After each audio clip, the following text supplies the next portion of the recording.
Di sebuah desa, hiduplah seorang gadis cantik bersama ibunya yang merupakan seorang janda tua. Ayah dari gadis tersebut sudah lama telah tiada.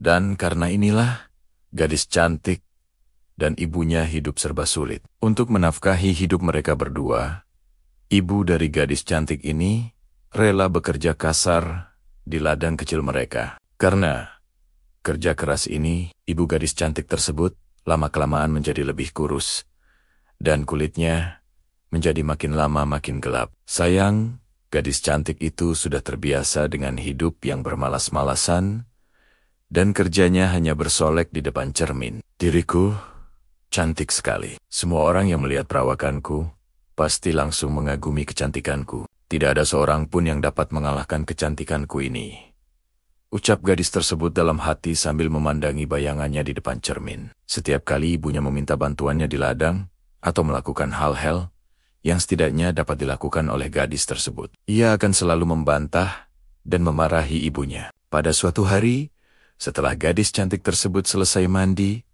ia langsung menuju kotak bedaknya. Namun, ia lupa bahwa bedaknya sudah habis dan langsung mengeluh. Seharusnya tadi aku meminta uang pada ibu untuk membeli bedak, keluhnya. Setelah ibunya pulang dari ladang, ia langsung meminta ibunya untuk membelinya bedak dengan wajah yang masam, bukan dengan wajah penuh senyuman. Bu, belikan aku bedak, kata gadis cantik tersebut, tidak melihat ibunya sekalipun. Jangan dulu, nak. Ibu masih belum punya cukup uang. Sekarang pun, uang ibu hanya cukup untuk membeli makanan kita untuk bulan ini, jawab ibunya dengan rasa sedih. Ibu pelit.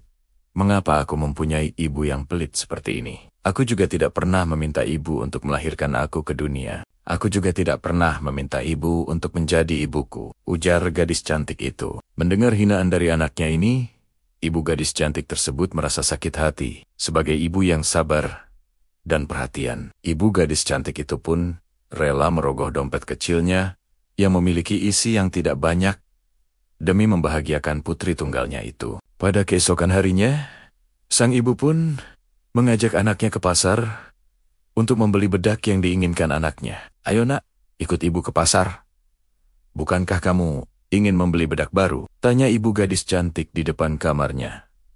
Benarkah? Tanya gadis cantik dari dalam kamarnya. Wajahnya berseri-seri. Iya, benar, jawab ibunya. Kalau begitu, ibu langsung ke pasar saja sekarang, dan belilah bedak baruku. Aku tidak mau ikut, karena aku takut mukaku yang putih ini bisa jadi gelap dan kotor, balas gadis cantik tersebut sambil bersolek di depan cermin. Tetapi, ibu tidak tahu bedak seperti apa yang kamu mau, nak, ujar ibunya sambil menghela napas. Baiklah, aku akan ikut tapi dengan satu syarat. Ibu harus berjanji untuk tidak berjalan dekot-dekot denganku, kata gadis cantik tersebut. Ia pun keluar dari kamar dan bersiap-siap untuk pergi ke pasar dengan ibunya. Saat dalam perjalanan di pasar, gadis cantik tersebut berjalan dengan cepat agar ibunya ketinggalan jauh darinya. Ia pun tidak sekalipun menoleh ke belakang kepada ibunya yang setengah berlari mengejarnya. Tetapi, walaupun gadis cantik itu berusaha agar ibunya tidak dapat mendekatinya, ia tetap tidak bisa menghindar dari tatapan warga. Dan di antara warga yang menatapinya, teman-temannya juga melihatnya. Karena ini, mereka pun menghampirinya. Kamu mau kemana? Tanya teman-temannya yang penuh pertanyaan. Ke pasar. Aku mau membeli bedak baru, jawab gadis cantik tersebut dengan setengah hati dan perasaan cemas. Itu siapa, ibu tua, yang dari tadi mengikutimu dari belakang? Ibumu? Ya, tanya teman-temannya. Bukan. Mana mungkin ibu tua itu ibuku? Lihat saja dari penampilannya. Jelas berbeda denganku. Apalagi dengan pakaian lusuh dan kotor itu, jawab gadis cantik tersebut dengan nada tegas. Jadi, itu siapa? Tanya teman-temannya. Masih heran dengan kelakuan ibu tua yang sekarang sudah ada di belakang gadis tersebut. Pembantuku, ujar gadis cantik. Dengan lantas, pantas saja.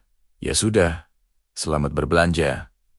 kata teman-temannya. Mereka pun berlalu. Ibu gadis tersebut yang mendengar segala sesuatu yang diucapkan anaknya, langsung tersentak dan menetes air mata. Mendengar tangisan ibunya yang sekarang sedang menunduk dengan sedih, gadis itu pun menoleh ke belakang. "Bu, ibu sedang apa? Ayo, cepat berdiri. Kita lanjut perjalanan kita," kata gadis cantik tersebut kebingungan. Semua orang yang sedang berlalu lalang pun berhenti dan mengerumuni ibu dan anak tersebut. "Cepat, Bu.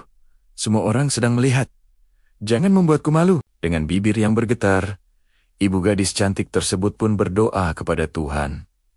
"Ya, Tuhan, aku sudah tidak sanggup lagi menahan kesedihan ini. Anakku sudah keterlaluan, dan hamba tidak lagi mampu berbuat apa-apa. Berikanlah hukuman yang setimpal untuk anak durhaka ini," ucap sang ibu terbata-bata. Seketika itu, gadis cantik itu pun langsung panik dan mencoba untuk lari menghindari kerumunan. Tetapi, benar saja, tubuh gadis itu semakin lama semakin kaku. Kakinya mulai mengeras. Dilanjutkan dengan tubuhnya. Sebelum ia sepenuhnya menjadi batu, ia berteriak minta maaf. "Maafkan aku, Bu. Aku tahu aku salah. Aku tidak akan mengulanginya," jerit gadis cantik tersebut sambil menangis, menyesali perbuatannya. Penyesalan selalu datang terlambat. Nasi pun sudah menjadi bubur.